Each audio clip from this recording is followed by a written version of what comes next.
Oasis Audio presents A Cousin's Promise by Wanda Brunstetter, read for you by Shellabarger. Chapter 1. Ah! There's a bee in the van! Somebody get it out of here before I get stung! Loraine Miller looked over her shoulder. Her cousin Katie's face was pale as goat's milk, and her eyes were wide with fear. Ever since they'd been children and Katie had been trapped in the schoolhouse with a swarm of angry bees, she had panicked whenever a bee got too close. Poor Katie had been pelted with so many stings that day, much of her body had looked swollen. The doctor had said it was a good thing Katie wasn't allergic to bee stings, or she would probably have gone into shock. Get it! Get it! Katie screamed. She sucked in a deep breath and ducked her head. The bee flew past Lorraine's shoulder, buzzing noisily. Open your window, schnell, Loraine said to her fiancé, Wayne Lambright. We need to get that bee out before Katie hyperventilates. Wayne quickly opened the window and shooed the bee with his hand. Did it go out? Katie's chin trembled as she lifted her head. Her vivid green eyes glistened with unshed tears. Loraine found it hard to believe anyone could be so afraid of a bee, even though she knew the source of her cousin's fear. Yeah, I'm sure it's out. At least, I don't see it anymore, Loraine said, hoping to reassure her cousin. It's gone, Katie, so you can relax. Wayne closed the window and nudged Lorraine's arm. You know what I'm thinking? What's that? I'm thinking I can hardly wait to get you on the Sidewinder I've heard so much about. She grimaced. It would be just like you to try and talk me into going on the scariest ride at Hershey Park.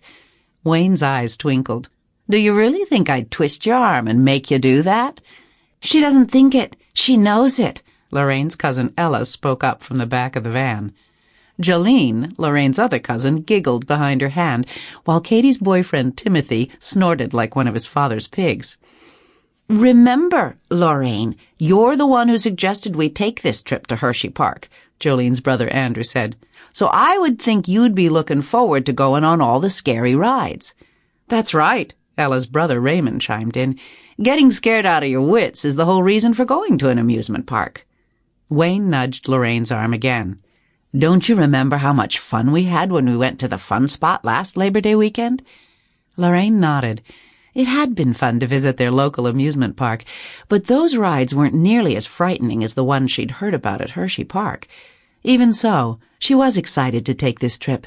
Ever since she was a little girl, she'd wanted to visit Hershey Park and Hershey's chocolate world. She loved chocolate and had heard that there was a ride inside Chocolate World that showed visitors how the various kinds of Hershey candy were made. Their plans were to travel through the night, arrive in Hershey around 2 a.m., and check into the hotel their driver, Paul Crawford, had reserved for them. Then they would sleep a few hours and spend all day Saturday at the park. They planned to rest a while on Sunday and then maybe take a drive around the surrounding area. Early Monday morning, they would head for home. Loraine figured this trip would turn out to be more fun than if her parents had taken her when she was a girl. Even though the Amish didn't celebrate Labor Day, Timothy, Raymond, and Andrew worked at the trailer factory in Middlebury and had Monday off, as did Loraine, who worked at the hardware store in Shipshawana. Since neither Katie nor Ella had full-time jobs, being gone for 3 days wasn't a problem. The same held true for Wayne, who farmed with his father. Only Jolene, a teacher at the local Amish schoolhouse, was scheduled to work, but she'd been able to get a substitute for Monday.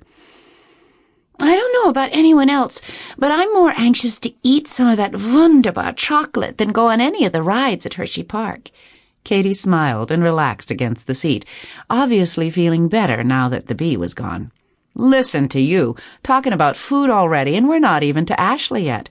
Timothy bumped Katie's arm. Can't you at least wait until we leave the state of Indiana to talk about food? Katie muffled her snicker. Loraine smiled. It was good to see everyone in such good spirits. Paul had been laughing and telling jokes since he'd picked them up at Jolene and Andrew's house in Topeka. Hey, Paul, Timothy called. Katie's hungry, so we may have to stop soon and see that she's fed.